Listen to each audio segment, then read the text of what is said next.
Председателката Гордана Силјановска-Давкова се уште не пресекла за нејзиниот избор за нов гувернер на Народната банка. Првиот човек на собранието Африм Гаши потврди дека таков предлог се уште не пристигнал во законодавниот дом. Со оглед на тоа дека останува уште една седмица до истекот на мандатот на актуелната гувернерка Ангеловска-Бежовска, тој рече дека веднаш штом ќе биде доставен предлогот од председателката, тој ќе биде ставен на гласање пред пратениците. Се работи за одлука која може веднаш да се изгласа. Значи, ако дојде до 19 можеме таа одлука седницата да надополниме со таа точка, така да се уште немаме најава и предлог. Штом ќе имаме, прво ќе бидете известени, а потоа ќе пристапиме кон одлука во пленумот. Ангеловска-Бежовска ќе извршува функцијата се до изборот на нов гувернер, иако нејзиниот мандат официјално треба да заврши на 22 мај.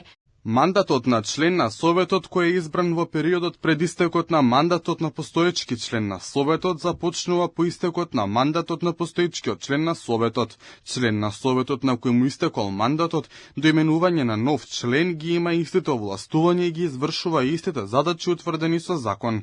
Кадровското решение за гувернер на Народната банка е еден од најважните избори за економската иднина на Македонија. 7 години додека му трае мандатот, гувернерот има надлежности во одржување на курсот на денарот, нивото на девизни резерви, стабилизирање на инфлацијата, контролирање на портфолиото на деловните банки. Ова е особено важно во моменталното нестабилно глобално окружување, во период на континуирана инфлација и раст на трошоците за живот. Токму во ваков период работеше се уште актуелната гувернерка Анита Ангеловска-Бежовска, која има право на реизбор. Меѓународните финансиски институции ја пофалија како маневрирала со монетарната политика, кога инфлацијата достигна двоцифрена бројка.